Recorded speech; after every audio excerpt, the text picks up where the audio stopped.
Well, hello and welcome. Joining us tonight in a first for Q&A, the Chinese government is represented by Deputy Head of the Chinese Embassy, Minister Wang Xining.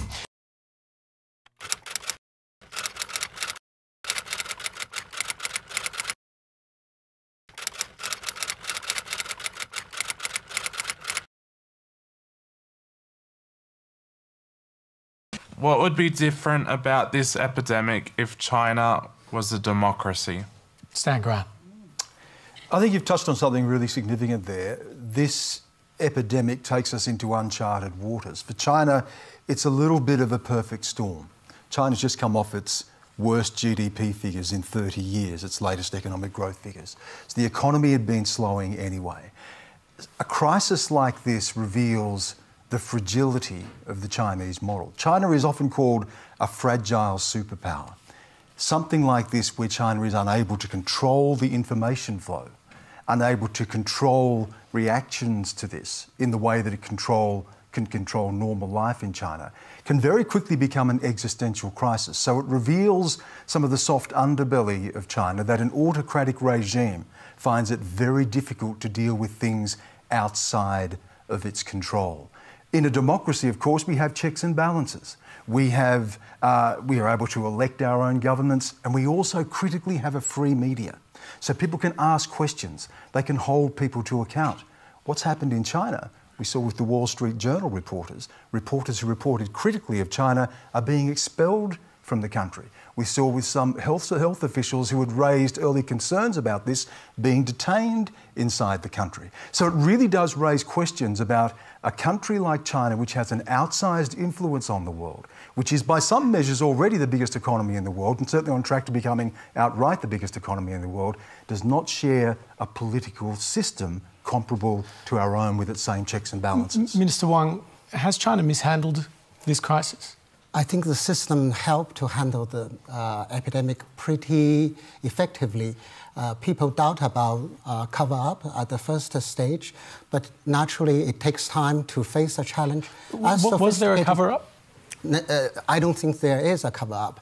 It is a very sophisticated issue. It involves a lot of agencies, a lot of expertise. So it takes time to make a precise judgment on how to deal with.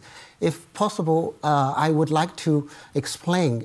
People say Australia is a Western democracy and we are a party state. Actually, we see ourselves as a socialist democracy.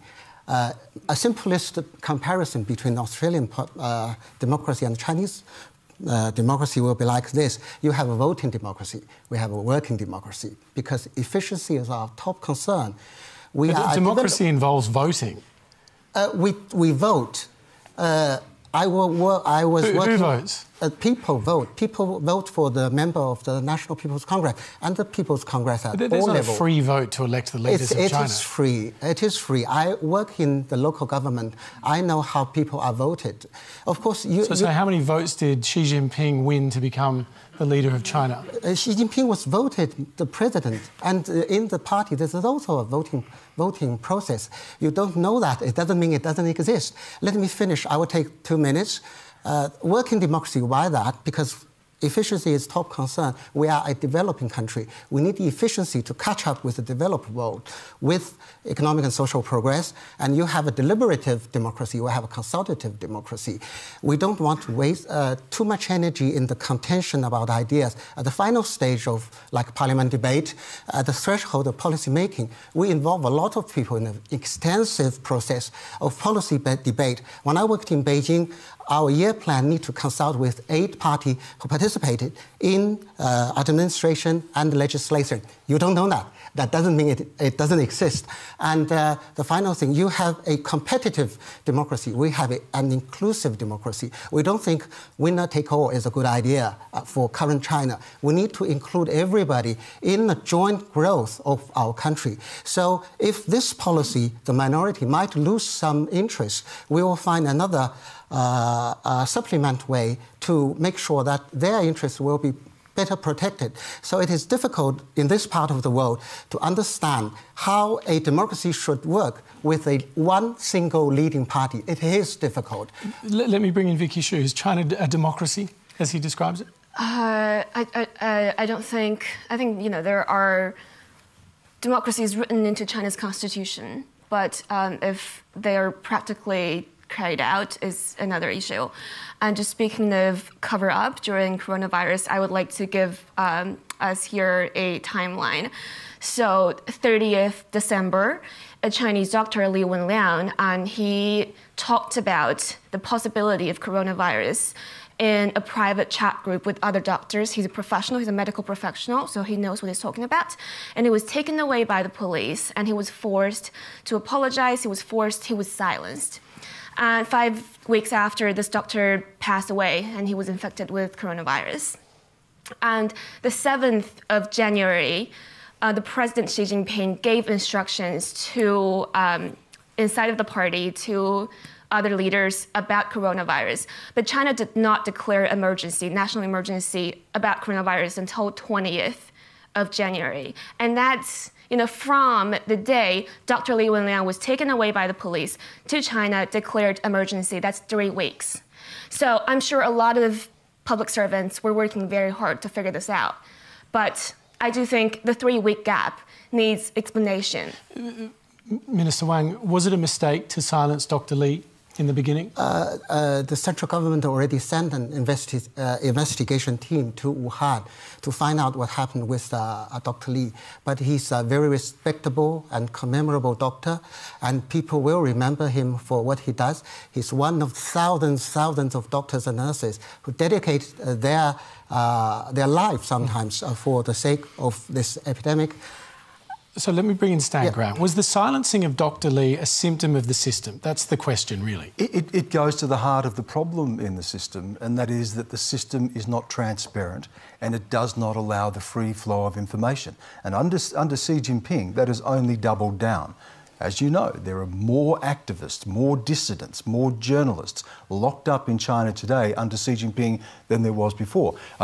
Wang Xining and I go back a long way because he was in charge of me, effectively, controlling the foreign media when I was in Beijing.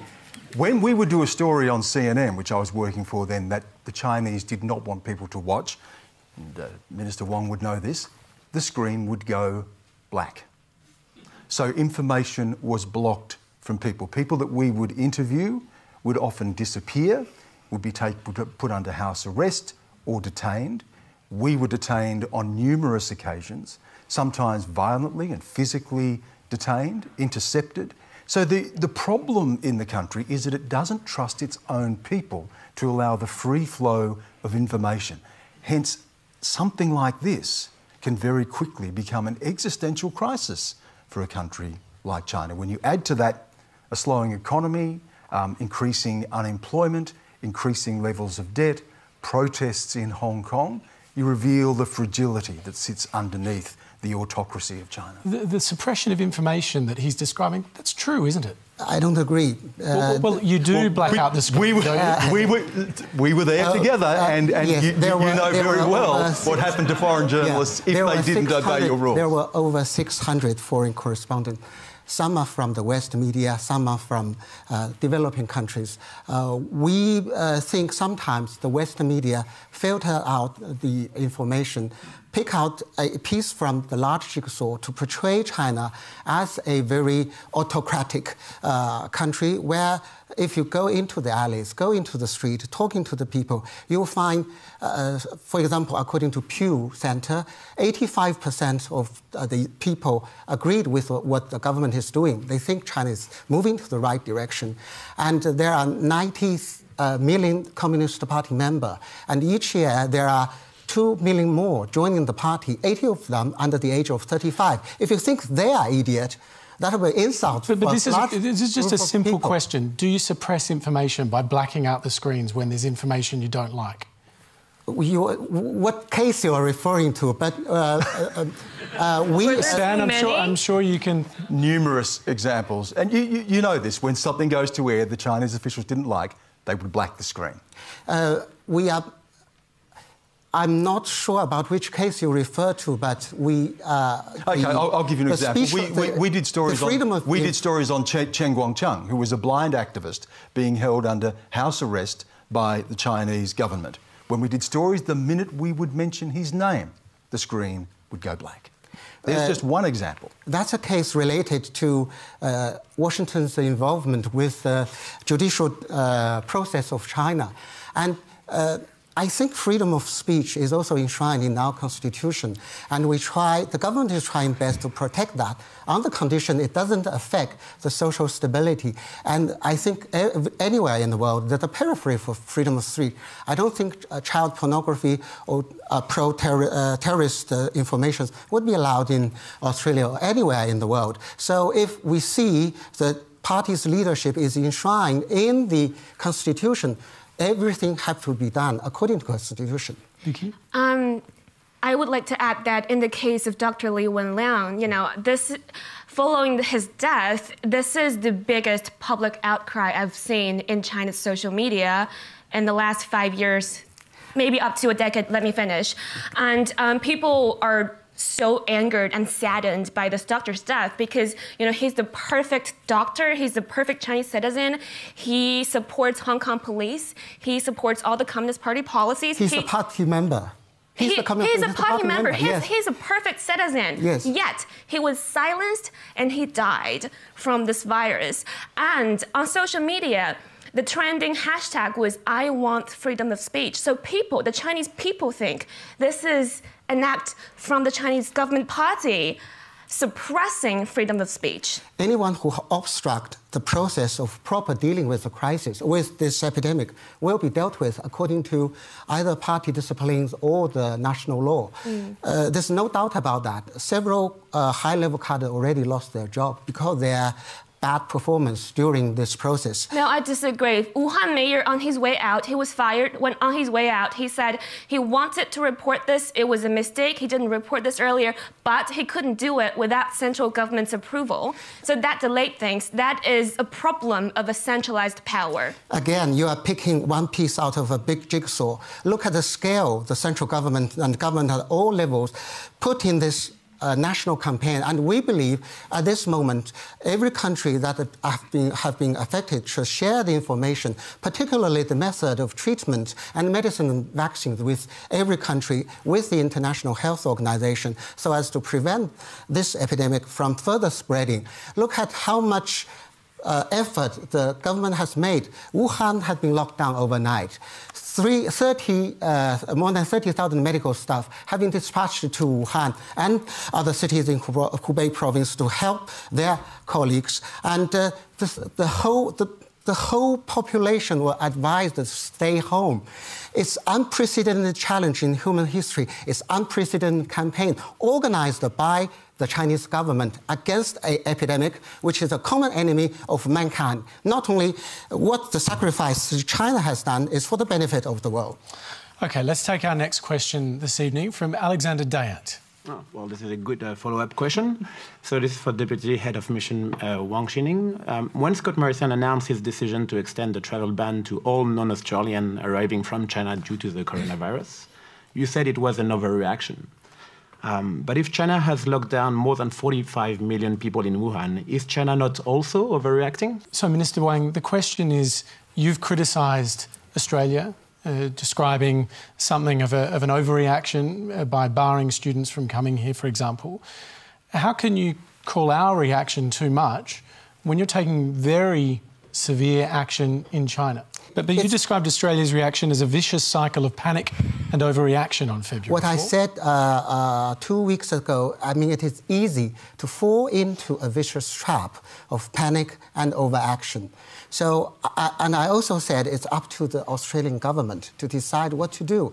And it's the medical authority headed by Dr. Murphy, who knows your capacity well, who knows the situation well, who knows the restraint well. We respect their recommendation, but at the same time, we have business people back in China waiting to come back to their offices in Sydney and Brisbane, blah, blah. And also, over 100,000 students are waiting coming back to their campus. And over the past 2 days, the accumulative figure of confirmed cases in China are going down, new cases are going down, and there are 0 cases in major cities. And even in provinces surrounding Wuhan, like Henan, which has nearly 100 million people. So we think we will provide our opinion to help the Australian government to make a right decision that is scientific, rational, and proportionate to the risk. So, given that, I want us to take a look at some of the images broadcast tonight on the ABC, displaying some of the measures that have been taken in China. Let's just take a look.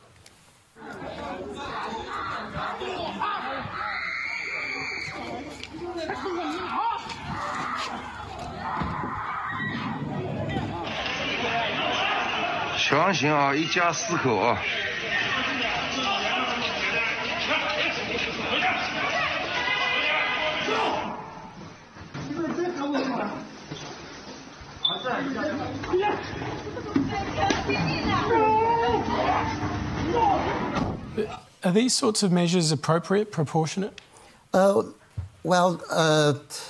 We need to make 100% effort to achieve 0% possibility of further outbreak, even, to prevent any possibility of human-to-human transmission. Some people are not very willing to cooperate.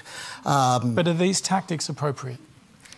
You mean dragging people out? Yeah, if they are confirmed. If they are confirmed, they are the host.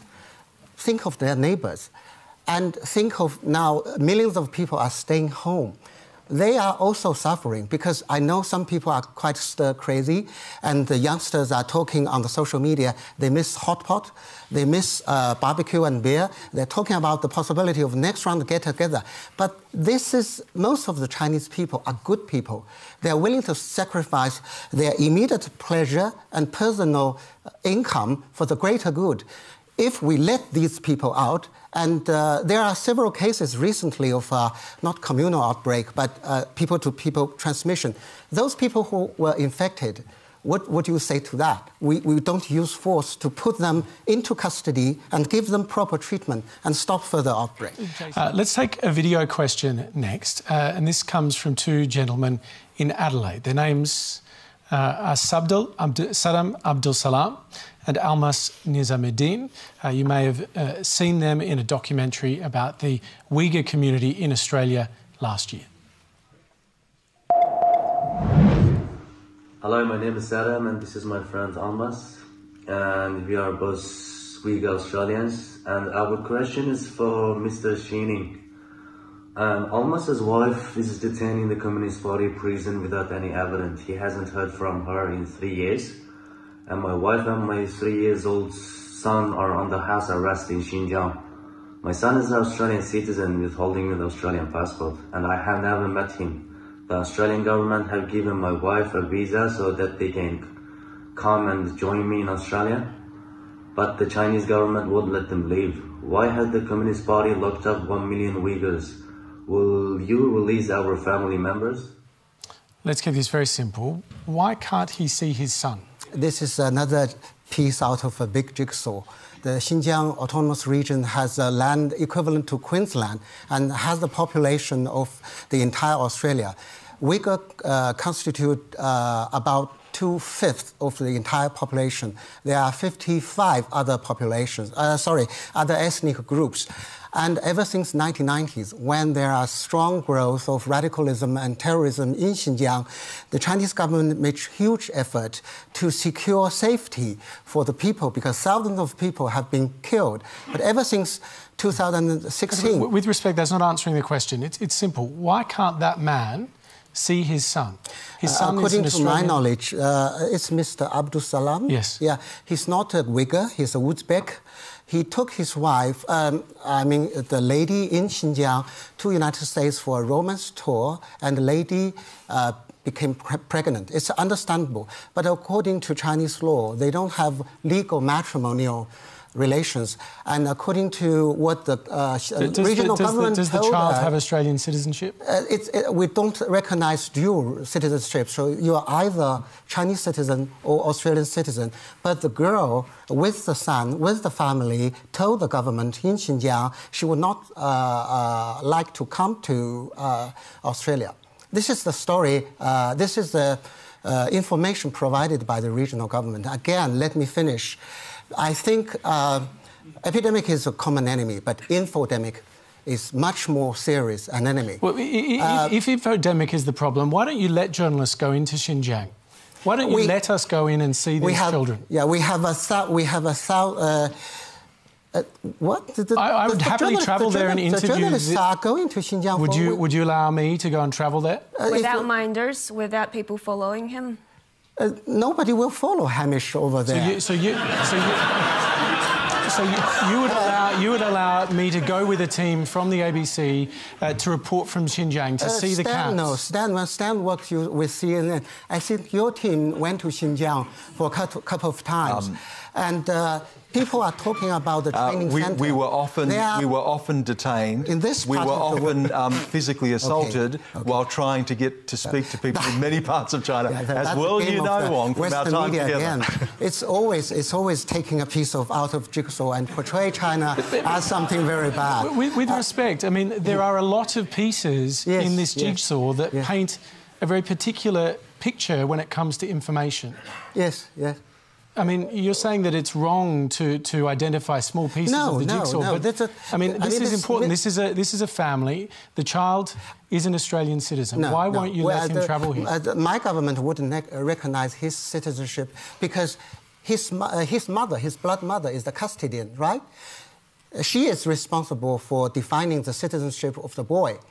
She didn't apply to the regional government or to the Chinese government for another citizenship. This is what the embassy is informed by the regional government. There's always one-sided story purported by the Western media. That's why Western media is not welcome in China. Are you seriously saying, though, that this woman and the child don't want to come to Australia? I mean that. Four Corners has reported on this case and with videos of this woman saying she wants to come to Australia. Are you saying that ABC faked these videos of this woman crying? There's a lot of fake news running around. You're accusing ABC of fake news right now, and you're on their show. Do you understand the irony? Yesterday, on the Chinese social media, the popular item is a map used by one of the Western media portraying the 5 million people running around the world, sending coronavirus around. No, let's come back to Xinjiang, please. That's a picture that's used 10 years ago. I mean, this is, I hope, this is a qualified journalism, not a purpose to boost the Western superiority over China. China is such a big country with so much sophisticated issues. The government and the party have done so much. Look at what happened over the past 4 decades. Australia still accounts for 25%, trade with China accounts for 25% of the total of Australia.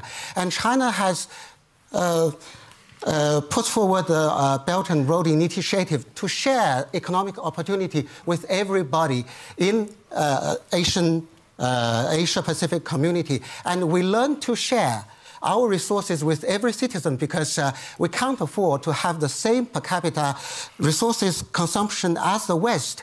You over-consume, you don't know it. So there's a legitimacy of argument back in China. So I said, try to understand the Chinese perspective. I have a Chinese perspective. Yes. I'm from China. Yes. I lived most of my life in China. Yes. I'm a Chinese person. I speak Mandarin as well as you do. Yes.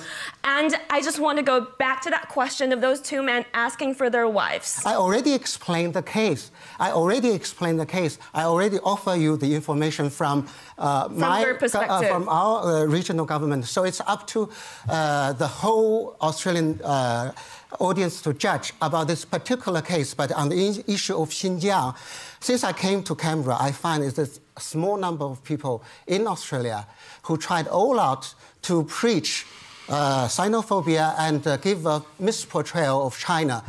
I think they are either out of their politically motivated, out of their selfish personal aspiration, or they are nudged and supported by some foreign forces, as you could seek evidence in recent today's United States. Foreign Minister Maurice Payne has personally raised the case about the Uyghurs. She says she's very concerned about 1 million Uyghurs and other Muslim minorities being detained.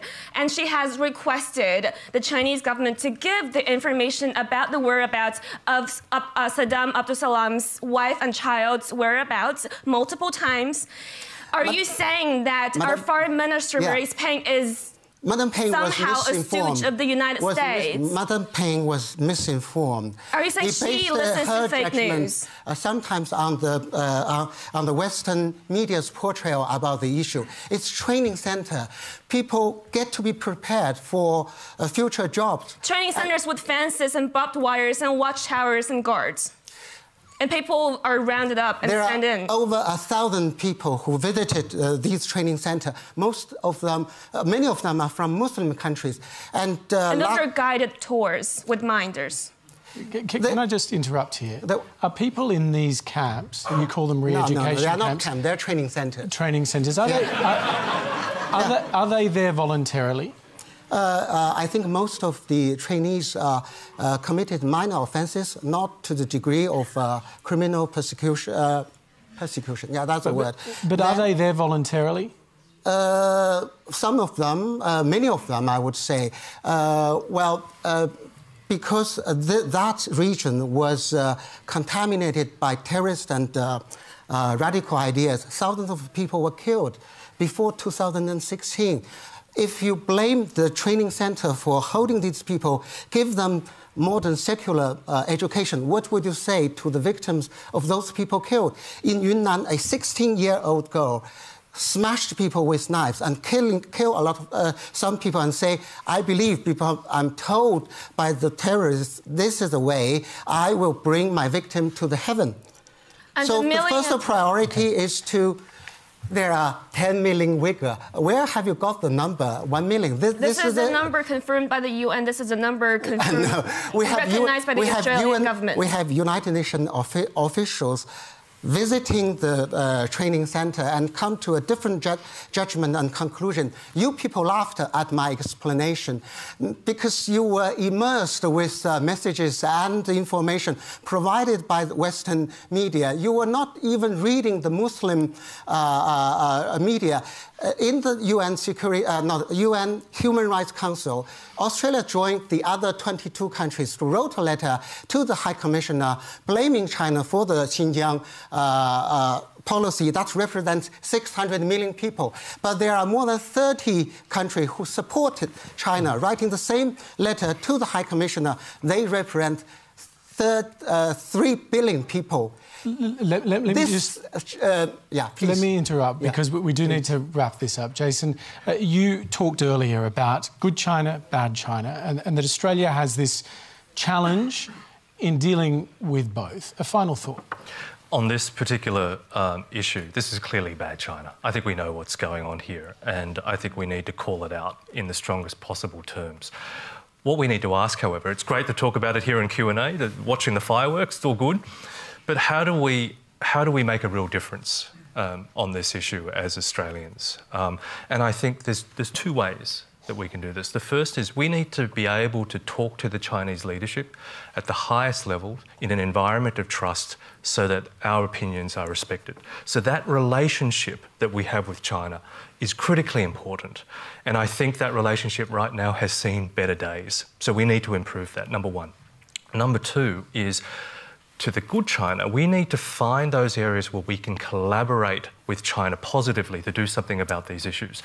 And I know that there was a time when our government ran human rights programs together with the Chinese government on this issue of domestic violence. Now, this is a really topical issue in Australia right now, and I imagine it's a topical issue in China.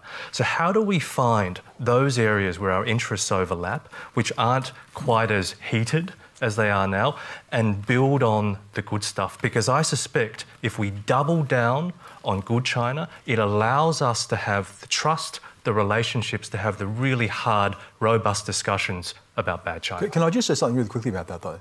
The world's been waiting for that to happen for a very long time, Jason. The idea always was that as China becomes more wealthy, they'll become like us, that they will liberalise.